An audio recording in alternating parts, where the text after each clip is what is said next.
Hello, my precious friends. I really hope that you are doing great. Welcome to today's class. It is our fourth lesson on the fifth topic of Form 4, which is called electromagnetic induction.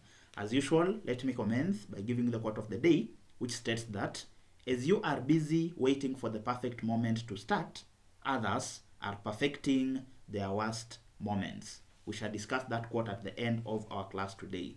Remember from our previous class, which was electromagnetic induction lesson 3, we did discuss about the applications of electromagnetic induction, and our first application was in transformers.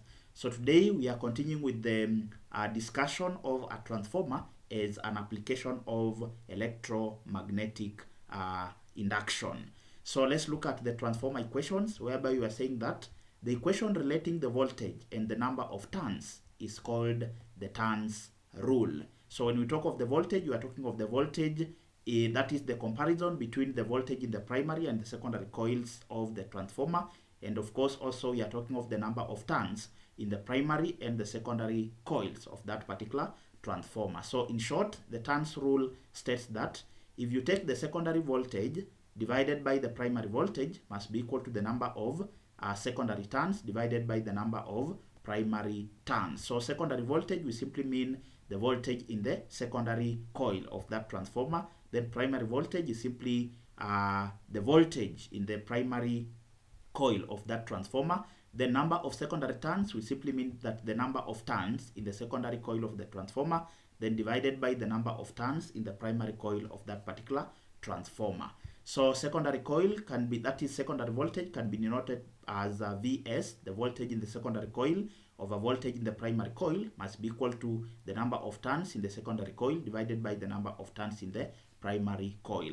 So in abbreviation, we can talk of Vs, that is the voltage in the secondary coil divided by voltage in the primary coil must be equal to the number of turns in the secondary coil divided by the number of turns in the primary coil of that particular transformer. Then remember, when you take the number of turns in the secondary coil divided by the number of turns in the primary coil, then that gives you what we call the turns ratio. So the turns ratio is equal to the number of turns in the secondary coil divided by the number of turns in the primary coil of a transformer.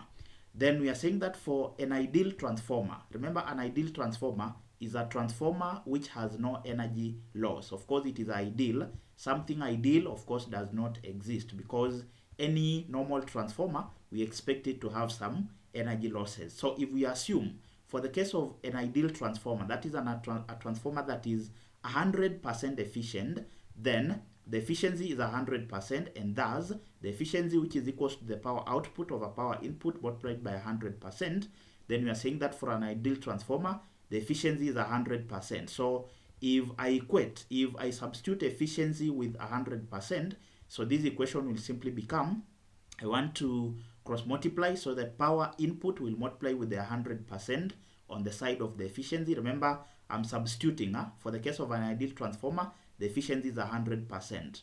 So if I substitute here with 100% and then cross multiply, I'll have 100% multiplied by the power input. So you can see I have 100% times the power input will be equal to the power output multiplied by 100%. So you can see the power output times 100%. So of course the 100% and the 100% will cancel out. So that will simply mean that for any ideal transformer, or for a transformer that does not have energy loss, or for any transformer whose efficiency is 100%, then because the 100 and 100 have cancelled out, that simply means that the power output must be equal to the power input. So power output must be equal to the power input. This one is specifically for an ideal transformer, or a transformer whose efficiency is 100%.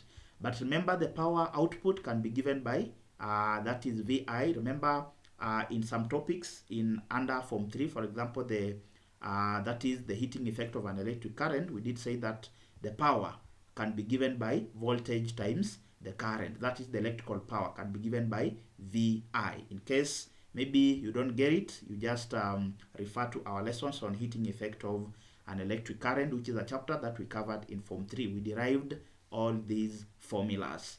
So the power output will be equal to the voltage in the secondary coil multiplied by the voltage in the that is the current in the secondary coil. Remember, the secondary coil is what is representing our output, then the primary coil is what is representing our input, because remember we said that the source of power is always in the primary coil. Therefore, the power input must come from the primary coil. So the power output, which is VI, so power output will be given by the voltage in the secondary coil multiplied by the current in the secondary coil. Then the power input will be given by VI, that is the voltage in the primary coil multiplied by the voltage in the secondary coil. So if I divide both sides by voltage in the primary coil, I'll simply have Vs over Vp. Then I divide both sides by the current in the secondary coil, I'll end up with this particular equation. So just divide through by Vp, then you also divide through by current in the secondary coil. So you'll end up with Vs over Vp being equal to Ip over Is. So again, this equation we can relate it to the turns rule. So you can see that voltage in the secondary coil over voltage in the primary coil was equal to number of turns in the secondary coil over number of turns in the primary coil. Then from this equation, but strictly this equation only applies for an ideal transformer or a transformer whose efficiency is 100%. So we can conclude that I can combine this equation with the turns rule. Therefore, I'll have voltage in the secondary coil over voltage in the primary coil will be equal to number of turns in the secondary coil over number of turns in the primary coil, which can be equal to the current in the primary coil divided by the current in the secondary coil. So these are very essential equation that we can break down to compute whatever we want. So this one simply means that voltage in the secondary coil over voltage in the primary coil is equals to the current in the primary coil over current in the secondary coil. Similarly, number of turns in the secondary coil over number of turns in the primary coil is also equal to the current in the secondary coil over the current in the primary coil. So the efficiency of a transformer is always less than 100%. It is only an ideal transformer that will have 100% as its efficiency. But for normal transformers, the efficiency will always be less than 100%. The reason being due to the energy losses in a transformer. Any normal transformer must have some energy losses. So that is the reason why the efficiency of a transformer must always be less than 100%. Now, there are four main causes of energy losses in a transformer. So the first main cause is what we call the flux leakage, whereby we are saying that flux leakage is simply energy loss as a result of the primary coil of the transformer failing or not linking up with the secondary coil of the transformer. That is, the magnetic flux of the primary coil may fail to link up with the magnetic flux of the secondary coil. Therefore, no EMF will be induced in the secondary coil. So that is a problem or a cause that we call the flux linkage.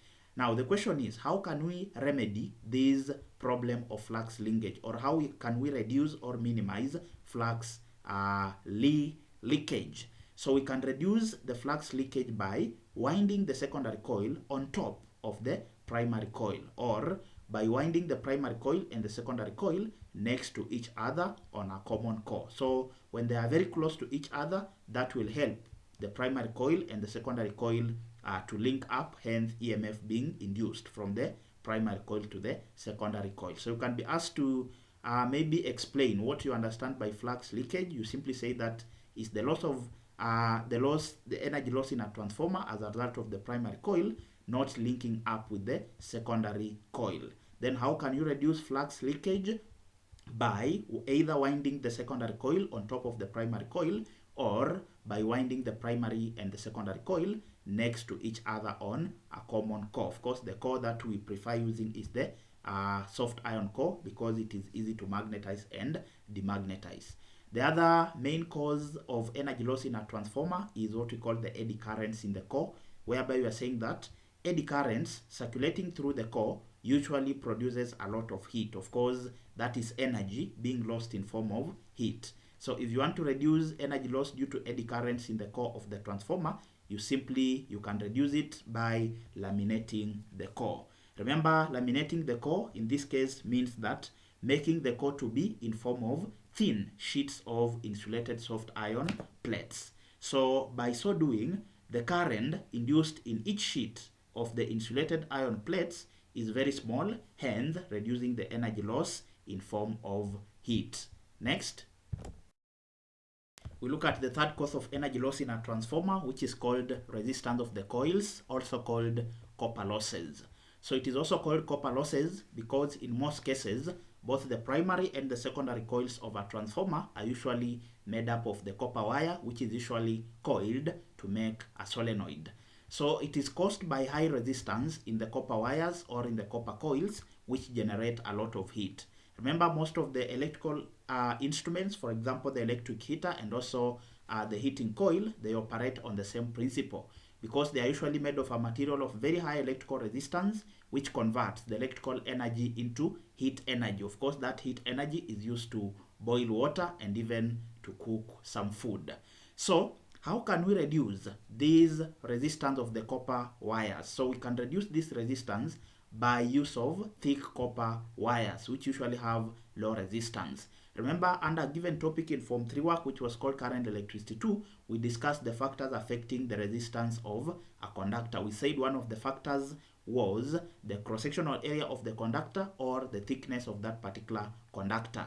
The reason being, if a given conductor is thicker or if it has a large cross-sectional area, it simply means that that conductor has more number of electrons per unit area. And of course, the more the number of electrons, the higher the electrical conductivity. That is why a thick copper wire or a copper wire with a large cross-sectional area will have a low electrical resistance because the thicker the copper wire or the larger the cross-sectional area of the conductor, the more the number of electrons available to transfer, that is the electrical energy or the electrons from one point to another. Therefore, a thick copper wire has more number of electrons per unit area, therefore it has low electrical resistance. Remember, if the conductivity of a material is high, it simply means that the resistance of such a material is very low. So if resistance is low, it means that less electrical energy will be converted or will be lost in form of heat. So reduced by use of thick copper wire, which has low resistance, which reduces the heating effect. So we have said that a thick copper wire or a copper wire with a large cross-sectional area has more number of electrons per unit area as compared to a thin copper wire. The more number of electrons per unit area means that the electrical conductivity is high, therefore the electrical resistance is high. If resistance is, that is, the electrical resistance is low, and if resistance is low, you have simply reduced the heating effect because the heating effect is generated when the electrical energy is resisted and converted to heat. Then the fourth and the last cause of energy loss in a transformer is what we call hysteresis loss. So this is energy loss in form of heat due to continuous magnetization and demagnetization of the core. Remember, for EMF to be induced from the primary coil to the secondary coil, we need to have what we call mutual induction, whereby we need to vary or to change the EMF in the primary coil. Of course, change of EMF means that we are going to have continuous magnetization and demagnetization of the core, which lead to induction of the EMF in the secondary coil.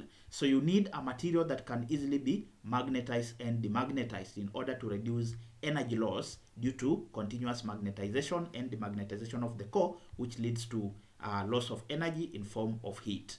So this can be reduced by use of a soft iron core, which is a soft magnetic material. Because remember, soft iron core or soft iron, that is the soft iron either core or maybe a soft iron material can easily be magnetized and demagnetized. That is, as we discussed in Form 2, that is the first topic, which was magnetism. We said that soft magnetic materials are those which are easily magnetized and demagnetized. So if you want to solve hysteresis loss, you simply use a material or a soft iron core which can easily be magnetized and demagnetized. Remember, you can also use a soft iron ring. So provided the material is a soft iron, it can easily be magnetized and demagnetized.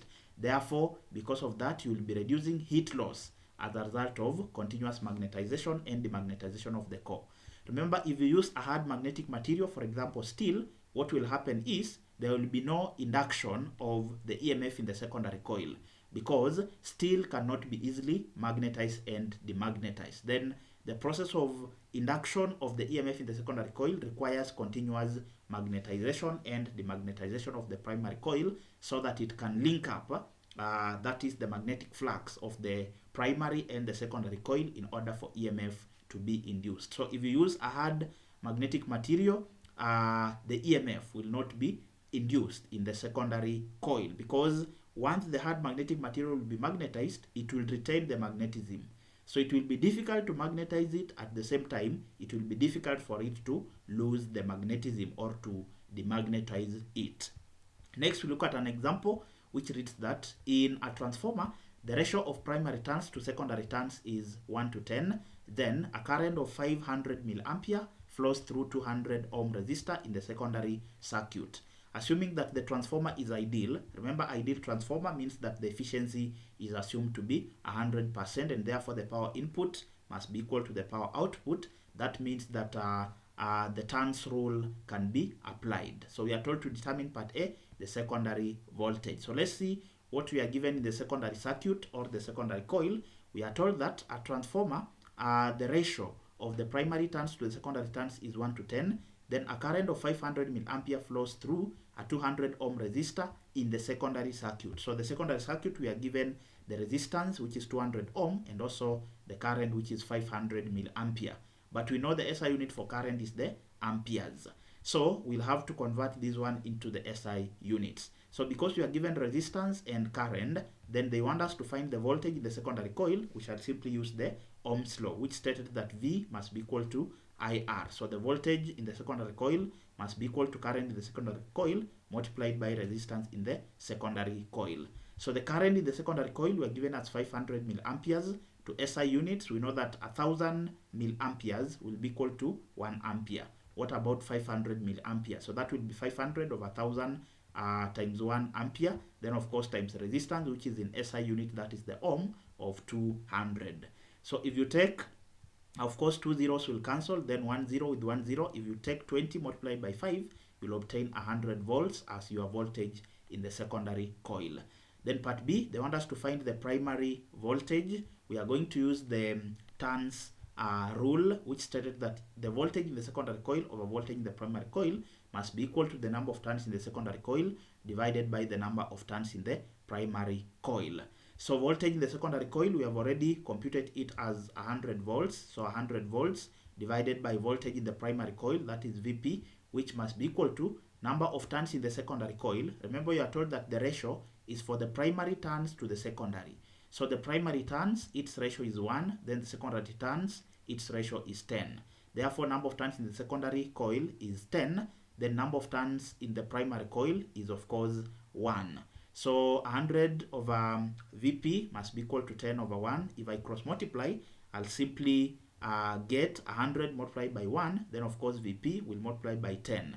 Then if I make voltage in the primary coil subject of the formula, I'll simply divide both sides by 10. So I'll have voltage in the primary coil being equal to 100 times 10 over 10, which will give me 10 volts as my voltage in the primary coil.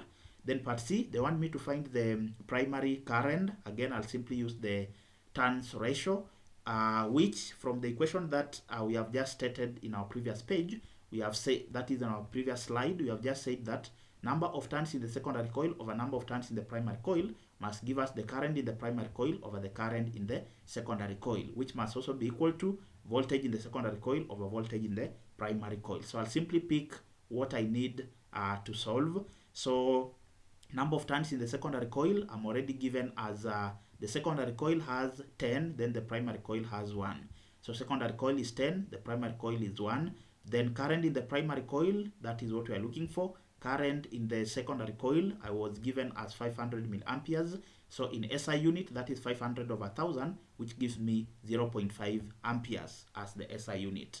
If I cross multiply, I'll have 10 times 0.5 being equal to 1 times current in the primary coil. So 1 times current in the primary coil, I'll simply get current in the primary coil being equal to 10 times 0.5, I'll get 5 amperes. So that is our primary current. Next, we look at our second example, which reads that the input voltage of a transformer is 240 volts and its output voltage is 12 volts.